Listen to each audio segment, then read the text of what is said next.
Hey, what is up everyone? Today, I'm so super pumped. We're gonna explore ways to reprogram the brain by tapping into our subconscious through hypnotherapy. Sounds super cool, right?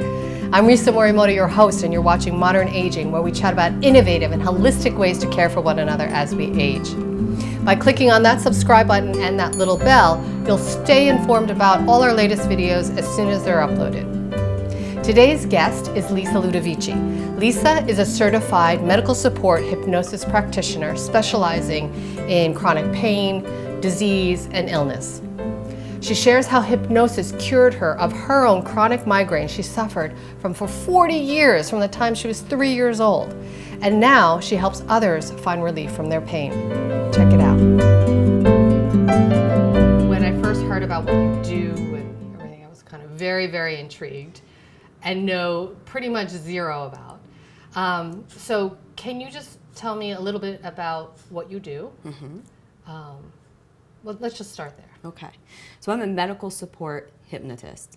So I work with people as an adjunct to their medical care to help them eliminate pain and suffering, heal from illness and disease.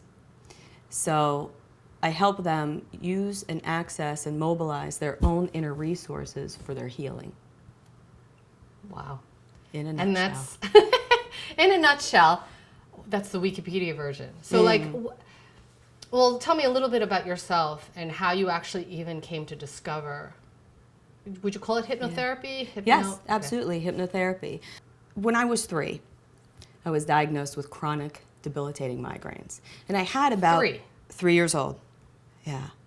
Oh my God. So there was a lot of crying when I was 3. There was a lot of tugging on my eye, and my mom took me to the doctors, and the doctor said migraines. So I had about 17 a month, every month my entire life. Maybe a little bit more, maybe a little bit less. Rarely did I go 3 consecutive days without pain, either on the verge of a migraine, in one, or coming out of them. Like a migraine hangover is a lot of times what people call it. And I thought I did everything I could to what I was supposed to do in order to alleviate the pain, alleviate the suffering. I did Eastern medicine, Western medicine, all things in between. And I lived that way all the way until I was about 40 years old. So I was watching something on TV, a show by the International Coaching Federation. So I was a part of that because I went to coaching school and became a professional coach, certified coach, life coach, business coach. And I was watching a woman talk about how she helps people at the deepest level to transform their life. The deepest level is the subconscious level. So I perked up a little bit because I heard those words, and I've always been fascinated by the subconscious and really what it is. It's our operating system. And very rarely do we hear about it or learn about it, learn how it works. And the more she talked about what she did and how she helped people transformed, I thought, I think that's what I want to learn. Within that moment, I just started learning as much as I could about what that education looks like and what's possible when we work with the subconscious mind. That I was going to add to the other tools that I had, that I used to help people, and do it in a much more profound way, at their deepest level, where the patterns of their life live, that affects their emotional life, spiritual life, intellectual life, and their physical life. So when I went to hypnotherapy school, it's in New Mexico, when medical professionals want to learn this modality, that's the school they go to. So I learned from medical professionals. And it was about, I think it was the 9th day of class. We were on a morning break, and I was sitting at my desk like this, which was very usual for me. And the director came over and said, "What's going on?" I said, "Oh, nothing, I just have a migraine." Because that was very common for me. It was just another day. So she took me by the hand and led me into her office, and I sat down in a nice, comfortable chair. And she guided me into hypnosis and using metaphors to get my body to start to function the way it was designed and created to, properly. The pain went away. And we did that in about 9 minutes. What? Now, there's more story.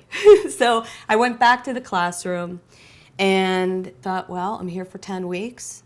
If I'm going to learn this, I need to experience it. Instead of just read the books and watch the demonstrations and do the interaction and do the sessions, I need to heal myself of whatever that is that needs to be healed. So I hired my own hypnotherapist at the school. She was a university professor and also a coach at the school. You know, let me make a list of the things that I want to change in my life, because I started hearing all these stories of how hypnotherapy can help people with anxiousness and all kinds of pain, and help people with the side effects of chemotherapy, help them fall asleep, help them to make significant and profound changes in their body from illness and disease. So I started working with the hypnotherapist week after week on all sorts of things that ultimately all tied into the same issue, because we're not a siloed being. It's not, you know, Right. we have our physical and our spiritual, intellectual, emotional. We're all one being, and it all relies on each other, right? Because there is no such thing as healing unless you heal the mind. We cannot heal the body unless we heal the mind. That first day, when I had that 9-minute session, was the last day that I ever experienced a migraine. So all the triggers were gone. The smell of a certain flower, red wine, cheese, too much sleep, not enough sleep, stress. We all have stressors in our life. It's a fact that we always will. It's part of being alive. Every single trigger is gone. And so that was... You want to cry. I want to cry thinking about it. Because I wake up every morning and I feel like it's Christmas as a 5-year-old. So it has changed everything in my life. So why isn't this mainstream? Like, why is it that I'm just learning about it now? Like, you know, you hear about, you know, like, yes, right. behind. What TV and the media does for hypnosis and hypnotherapy, it's not very helpful. It's entertaining, Right. but it's not helpful, because hypnosis is the most powerful self-help tool known to humanity, period. That's a big statement. And the reason why it's the most powerful is because we're using the most powerful thing in existence, the mind. The mind is the software, the brain is the hardware. The mind is what tells the brain what to do. If you learn how to use your mind, control your mind, then you've got the golden key to life, physically, spiritually, intellectually. So what's the science behind it? Like, how does that even work? Like, how do you control or even access your subconscious, right? Yeah. Like, we know all these words, and we know all, like, the fluffy kind of feel-good kind of stuff, but doing the work, like, what is the actual work that's happening? So hypnosis is like meditation with a goal. Hypnosis is focused attention on one thing without effort. It's like daydreaming. It's natural to all of us. We go in and out of hypnosis all day long. All day long. Right. Yeah, and you know, the body's relaxed, the mind focused on one thing. It's not concentration, because that concentration is effort. So when you're daydreaming, there really takes no effort to be back there on the beach in the Caribbean, right? And you actually feel it. Or you have that memory of something that happened that makes you feel so good with a whole bunch of warm fuzzies inside, right? Your mind goes back to it. You're focused on that one thing. It's not taking a lot of effort, right? So when we're in that hypnosis state, that trance state, it opens up a process of communication, better communication between the conscious mind and the subconscious mind. The conscious mind is the thinking mind, the analytical mind, the willpower, 5 senses, right? Logic. The subconscious mind is where our feeling mind is. It's our thoughts, feelings, emotions, behaviors, our beliefs. It's where our memories are. And our memory is simply fact and perception. Right. And perception is how we view the world. It's how we view the world. So hypnosis opens up that communication between the subconscious and the conscious mind so that we can better facilitate change. The mind is open to to selective thinking, to positive thoughts, it shuts down the monkey mind, that thinking, the repetitive thinking, right? The thoughts that we keep thinking over and over and over, day after day. I can't do this. I'm not good enough. That's not for me. I'm going to be in pain for the rest of my life. I'm just getting sicker. Oh, I'm getting older. It's the same old, same old. That's really powerful, though, right? To quiet that down? Yeah. Yeah. It's very powerful. Our thoughts are things. So if we can start changing how we think, changing the repetitiveness of these thoughts that do us harm, then we can change what's going on in our life. We're the only ones in control of our mind. Sometimes it doesn't seem like it. We're the only ones in control of it. Our mind is our operating system. So think about this. When you buy something new, don't you get an owner's manual? Your microwave, your refrigerator, your phone. But we've never been given an owner's manual on how we function. How does our mind work? How do we operate our mind? What do we do? Right. You know, it's like we're white knuckling through life, using what we think is common sense to make changes in our life. But if you learn the exact language of the subconscious mind, and it is exact, and there is an exact science to it, then that's where you have the golden key to life, emotionally, physically, spiritually, and intellectually. Because the subconscious mind is where our thoughts, feelings, emotions, behaviors, and beliefs live. We are living our beliefs. Whatever you believe is the life you're living. True. Whatever you believe about yourself, other people, and the world around you is what your life will be and is. I can understand people with perhaps some mental health issues, right? Kind of breaking through that. How does that manifest to like breaking through like cancer, or you were talking about like physical, like your migraines and stuff like that? How does that actually connect to your mind when you know, I'm just playing devil's advocate, right? Why do people think that it's when you think it's separate, right? Yes. That's a physical thing that's happening to my body. How does my mind control? The mind-body connection. And it's not just a nice phrase, it's science. The mind and the body are directly connected. Whatever happens in our psychology shows up in our physiology. Whatever happens in our physiology shows up in our psychology. There is no such thing as healing when you take the mind out of the whole scenario. In fact, Western medicine is the only medical society on planet Earth to remove the mind out of the body in healing. There is no healing without healing the mind, because that's where it happens. It shows up in the body. The body is an extension of the subconscious mind.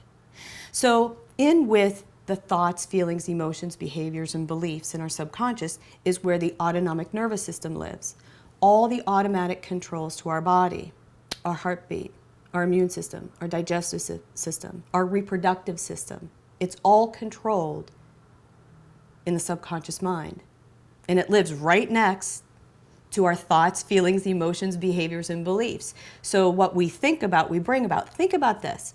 I call worrying self-hypnosis for something negative to happen. Because you know when you worry about something, the heart starts racing, you get a little moist under the arms, your hands get clammy, the stomach starts twisting, and you're sitting here in your beautiful home having a thought, and your body is sending out all these chemicals and hormones saying, fire it up, something dangerous is happening, and it's all through thought. So for people who worry and say, I have legitimate reasons to worry. Somebody might get hit by a car or whatever it may be. Well, I'm trying to prevent something happening down the line. And how well does that work? Prevent future events that you don't even know may or may not be happening. So when we live in the future, we're not here. We're not even in control of our own mind because we're predicting the future. I got to do this in case that happens. We're not controlling our mind. We're not in the now. We're not being present. So futurizing is kind of like creating your own little terroristic thoughts in your mind.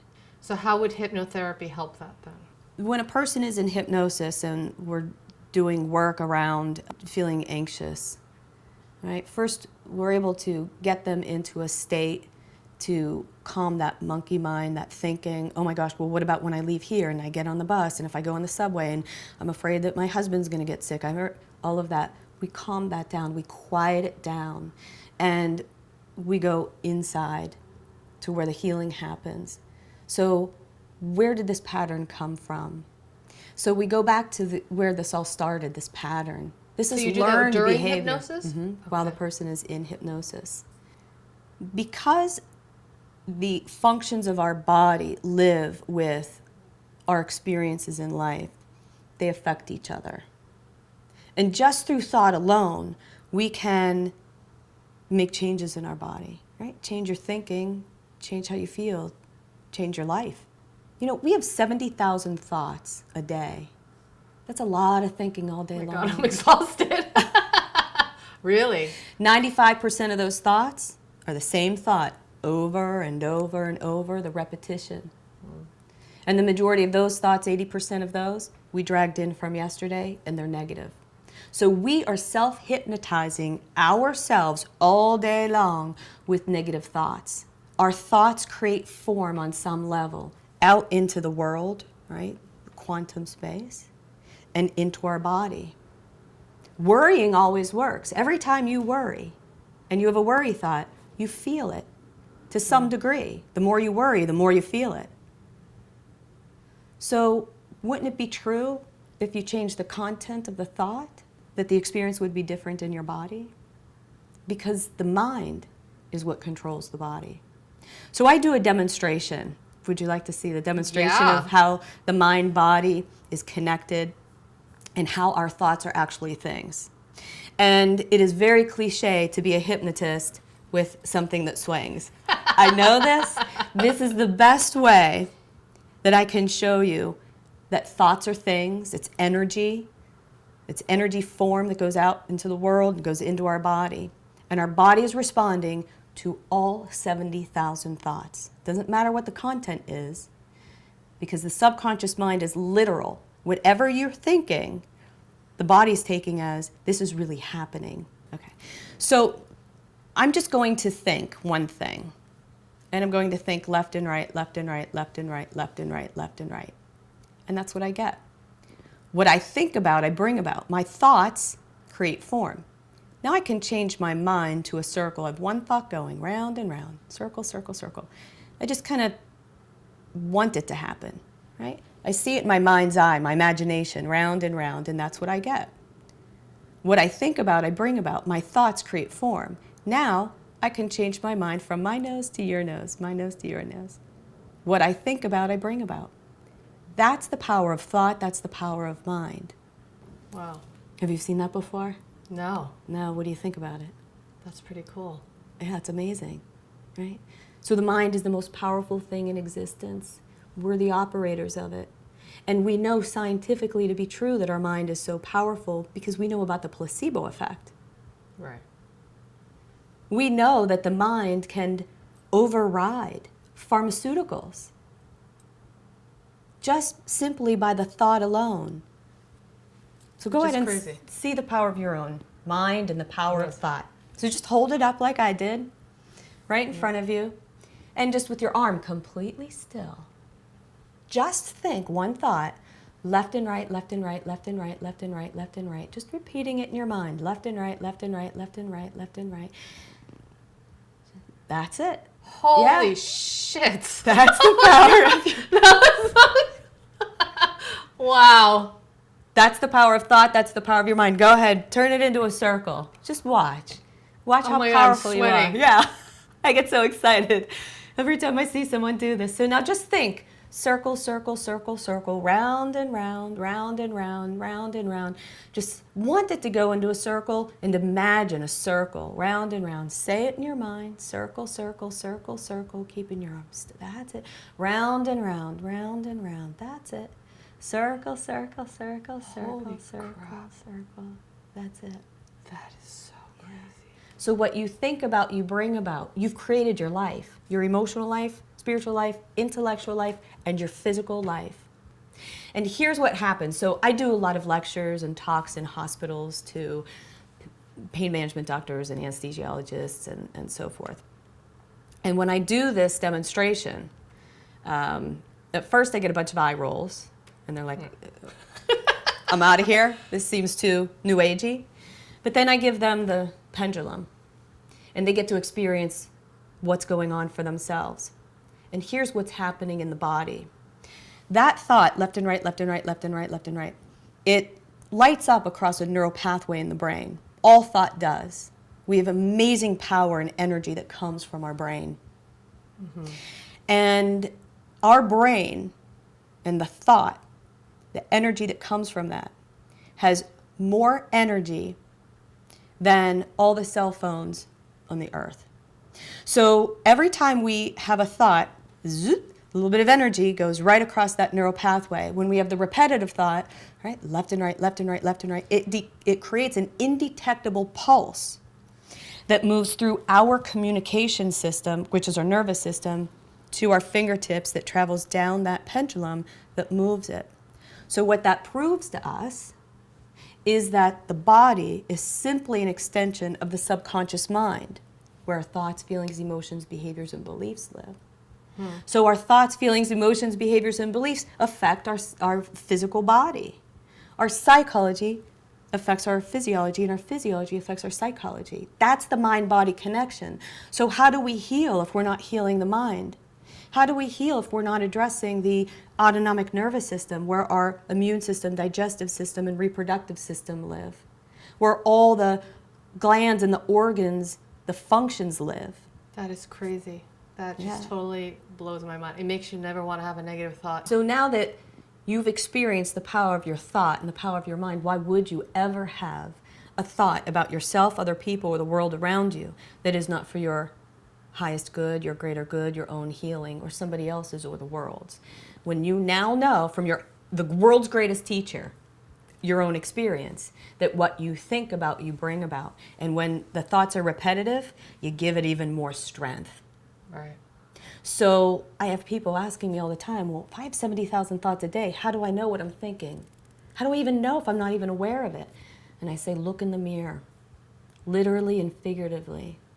What's your emotional health like? What's your physical health like? What's your spiritual health like? That will tell you exactly what your thoughts are and the quality of them. Believe you live in a safe world? You do. Believe you live in a scary, dangerous world? You do. You go on the subway, you're the one that sees all those, sketchy things happening. And the person who believes they live in a safe world sees each other helping them out and maybe giving them a protein bar, the guy that's living on the subway. Well, I like to call it the law of attraction. Right. And we focus on, what we focus on, we tend to get. What we expect. If we expect every day is going to be just terrible and more pain and more disease, and you just get older and things get worse, that's the life you're going to live. Because the world doesn't say, oh, let me show you. Things are really good. We know it's been really bad for you, and we know you're so solid. We know you're really working hard. We're going to show you just the opposite. The world and the universe is a big mirror. And it's all the energy from those thoughts goes out to the mirror, and it sends it back to you and says, you're right, you're right, you're right. Whatever you think, you're right. It's frightening. And then that creates our life. More than frightening, I think it's phenomenally exciting. Because if you know, you can make changes to what's going on in your body, right? So that pendulum moving, if that thought, left and right, left and right, left and right, creates an indetectable pulse that goes through my nervous system to move this, that means that maybe I can use my inner resource to heal a bone faster.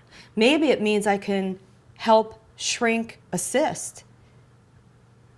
Maybe it means that I can help direct more blood flow to some area of the body. And that's exactly what happens. I mean, aging is the same thing, right? When people who age well or don't age well, right? Yeah, what's your perspective on life? What are you carrying with you all these years? Anger, worry, stress, fear. That ages us. Our body is not supposed to be under that type of stress day in, day out, day in, day out. Doctors will say 80% of all visits to their office have a stress component. Now, our autonomic nervous system that lives in our subconscious mind, there are two branches, parasympathetic and sympathetic. The parasympathetic is homeostasis, calm. Everything's functioning in your body the way it was created to, the way it was designed to. So we feel comfortable. Everything's functioning well. The other side of that is the fight or flight. And that happens not just when we're in literal life and death. It happens with the worry thoughts about what's going to happen next Tuesday. That typically never happens. The body says, oh, this is really happening. Go into survival mode. And now all the oxygen-rich, nutrient-rich blood goes to the arms, to the legs, goes to the heart and the lungs so we can fight or flee and survive. That's the name of the game. Where isn't the blood? It's not in our gut. It's not in these crucial organs. It's not in our stomach. It's shunted from the brain. So you know when you are very worrisome and fearful and you have foggy thinking? Well, there's a deficit of oxygen-rich, nutrient-rich blood in the brain. It's like getting into a car with no gas and expecting it to go. Right? You live day after day after day after day in that fear, worry state, and the blood is shunted from the brain. Day after day after day, it starts to shrink. Now we're having conversations about dementia and Alzheimer's for people when they're 60. I know. People are being screened in their 50s for it. That used to be something that when we were younger, you would hear somebody's great-grandmother at 90. Oh, she's getting old, she's getting senile. Now it's... So what is that? Is that the stress and the just... Well, I'm sure there are several components. You know, we can't just point to one thing. However, if you're living the majority of your days without oxygen-rich, nutrient-rich blood to an organ, it's going to start to decay. So if we live in fight or flight, worry, fear, then all the blood is moved away from these vital organs. The immune system, digestive system, and reproductive system suppress so that we can rev up to fight or flee. And you live with a suppressed immune system, you open yourself up for illness. You live with a suppressed reproductive system, it's going to be difficult to grow your family naturally. And even, perhaps, with the assistance of the technology we have now. Because remember, the mind is so powerful. We live in fight or flight, and our reproductive system suppresses. The body will not allow it to reproduce if it's in a fear situation, just like animals. So living in fear, even with all this great technology we have to help a woman grow her family if she's not able to do it naturally or hasn't been able to because she can do it naturally, the body is not going to let and allow it to create life because it's in a fear situation. It's in survival mode. And most people today are living in survival mode. Right, whether they know it or not. Right, because the subconscious mind takes everything literal. So that fear thought is, oh my gosh, this terrible thing is happening. So the CDC, very mainstream, Center for Disease Control, they even say that 81% of all dis-ease, when a person is not at ease, pain, maybe not sleeping well, cancer, has an emotional component. Heal the emotion, heal the dis-ease. And remember, we're the only society on planet Earth that took the mind out of healing in healthcare. Hypnosis is the original form of healthcare in humanity. So the Egyptian civilization used hypnosis in healing. That's the first, civilization. Wow. They had sleep caves, and hypnos means sleep. So it was the Greek god Hypnos. It's not an accurate word for this modality because hypnosis is not sleep. The villagers would bring themselves and their ill family and friends to these sleep caves that were run by the priests and priestesses. And while they were in all different sorts of pain and delirium, which is hypnosis. Because you know how when you're in pain, it's like that's all you can think of is, right? focused attention on one thing without effort. So now they're already in a hypnotic state, a trance-like state.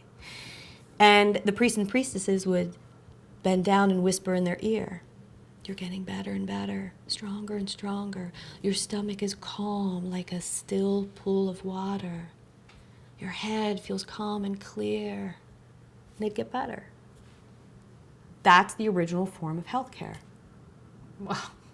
We live in a wonderful time with Western medicine. We can look inside of the body and see the things that are going on. We can have surgery and maybe make some adjustments so the body can go back into balance and heal itself. I mean, it's a wonderful time. Hypnosis is an adjunct. It's a nice complement to it. In World War II, they used hypnosis on the battlefields and when they ran out of anesthesia.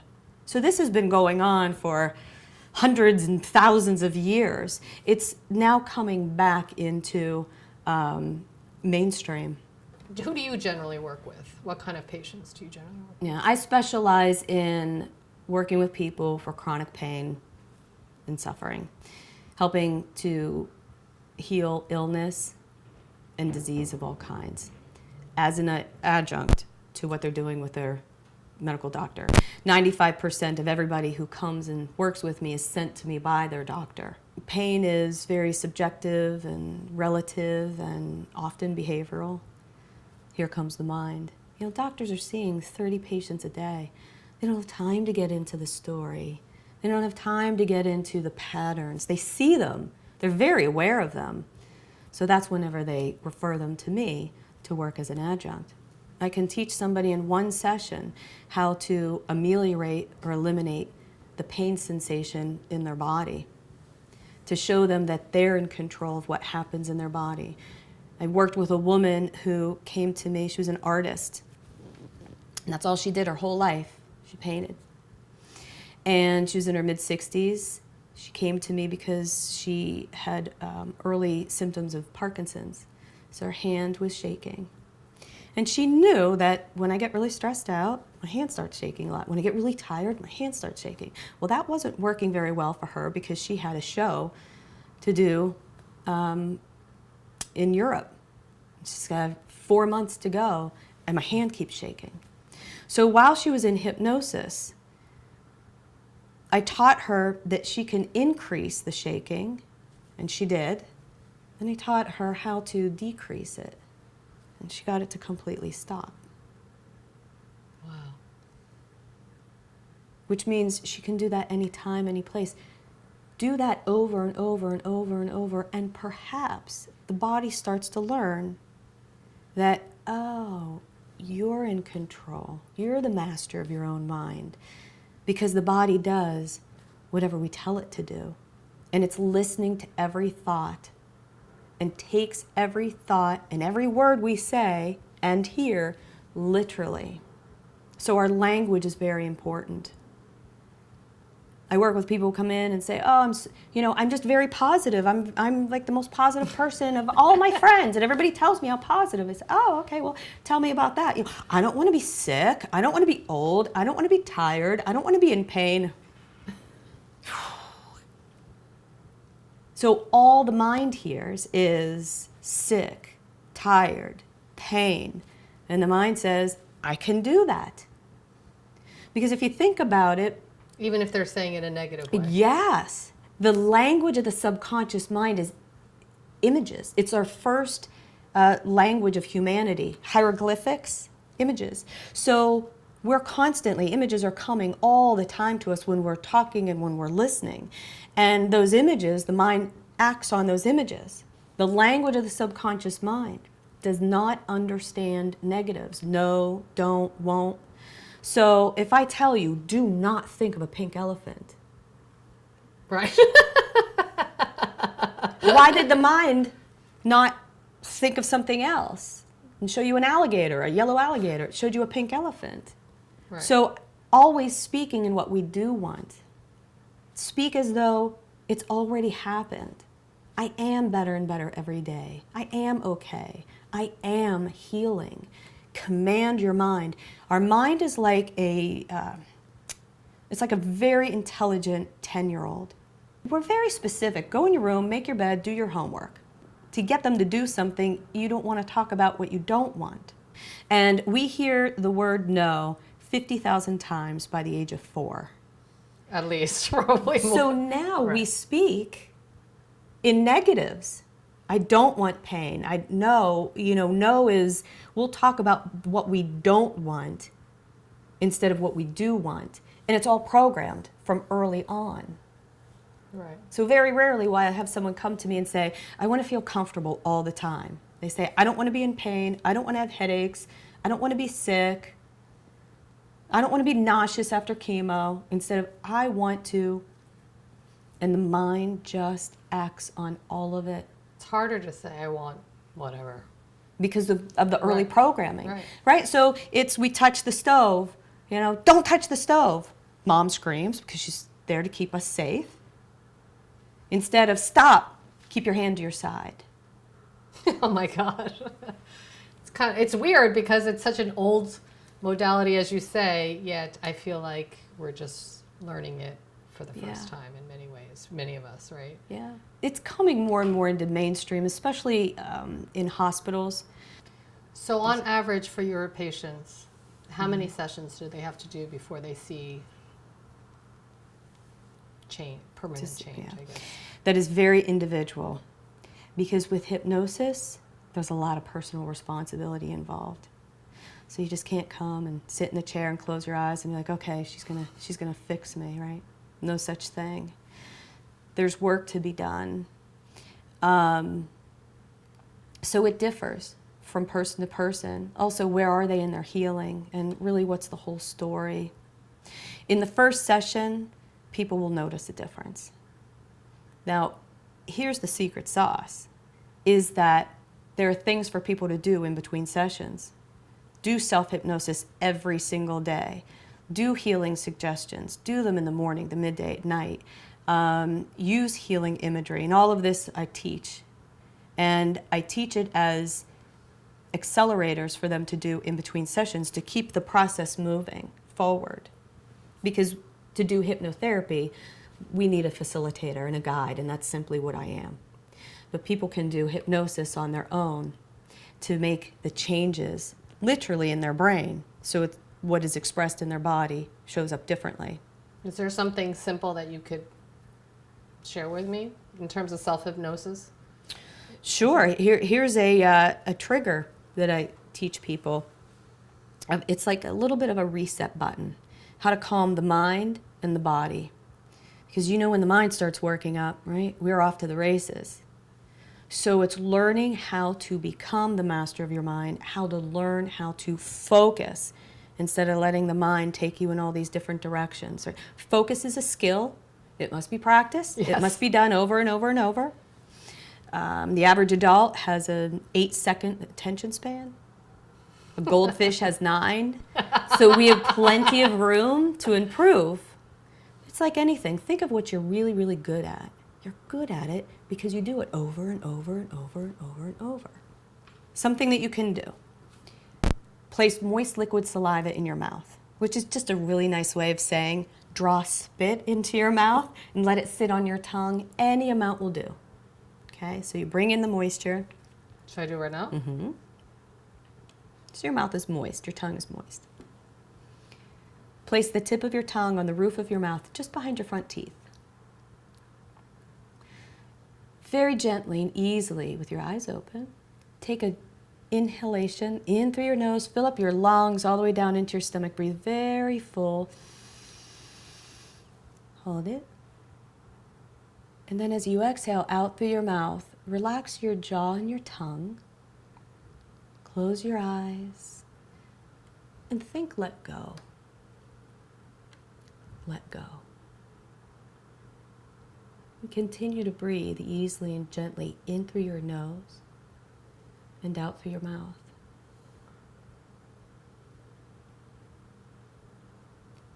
And just repeat to yourself, I'm okay. I'm okay. I'm okay. I'm okay. And then breathe out through your mouth. and open your eyes. Oh, that feels so nice. Yeah. So that's a way just to stop the mind in that moment from these repetitive thoughts that keep us stuck, because our body will follow. Now what happens, this is twofold. The I'm okay is my favorite healing suggestion affirmation, because if you can think I'm okay, you are. It doesn't mean I'm okay, I'm going to stand in the middle of the street with all the cars coming at me. I'm okay, get to the curb, right? But having the thought and realizing I'm okay. But there is like a physical sensation that comes with it. You're right, because remember, when we go into that fight or flight, right? The immune system, digestive system, reproductive system suppresses. Where does digestion start? In the mouth. The saliva production. As soon as the food hits the saliva, enzymes start breaking down, right? And so that's where digestion starts. So if we're in a fight or flight, fear, worry mode, our mouth goes dry. And it sends a signal to the brain that says, things are rough out here, let's get geared up for survival. But if we pull our own saliva in, not drink water, tea, right? Pull your own saliva in, let it rest in your mouth. The moisture sends a signal to the brain that says, we're okay. And then placing the tip of the tongue on the roof of your mouth is an action. And then breathing in through the nose, very full, out, breathing out, holding it, and then exhaling out through the mouth twice as long as you inhale, puts our body into parasympathetic. What it does is it massages the vagus nerve. The vagus nerve runs from the base of the brain through most of our organs to our descending colon. And when we breathe in this way and we exhale longer than our inhalation, it massages and presses on the vagus nerve, and that activates a parasympathetic state. So then we're kind of calmed down so we can get a thought. I'm okay. I'm okay. I'm okay.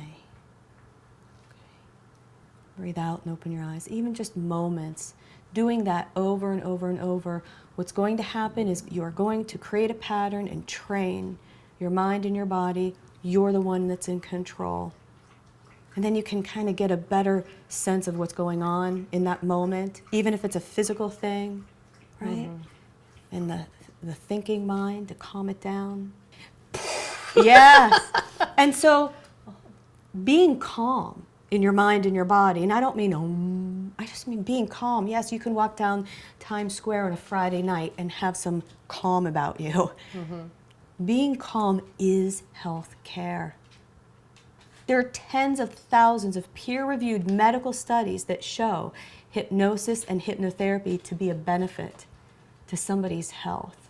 So if you go to Google Scholar, you type in hypnosis and pain, hypnosis and broken bones, hypnotherapy and overactive bladder, whatever it is, you're going to find some type of research that shows it's a benefit. If people want to integrate this into their health care or just their well-being, what do you suggest? If they can't come to the Upper West Side of Manhattan, they can also come to you. But how do they look up more information about you and about hypnotherapy in general? I recommend anybody that is considering working with a hypnotherapist, a hypnosis practitioner, that when you find somebody in your area, call them and ask questions. It's the most important thing you can do. What is your education? What is your initial education? Look for a minimum of 400 initial hours of in-person hypnotherapy education. Look for somebody who is certified through a certifying board, and make sure that that certifying board requires a minimum of 400 in-person hypnosis hours. Wow. If you're working with someone for a physical issue, a medical issue, make sure that they have additional education, hypnosis education, on physical issues of the body. And ask them what they continue to do for their education every single year, specifically in hypnosis. If you want to learn more about brain health, check out my interview with Daisy Sola about how physical literacy increases brain power. We would love to hear your thoughts, so please feel free to leave a note in that comment section below. If you found the video helpful, you can share it with friends or family, and be sure to subscribe so you'll always be notified as soon as new episodes are uploaded. Feel free to DM me on Instagram or Facebook at This Is Modern Aging.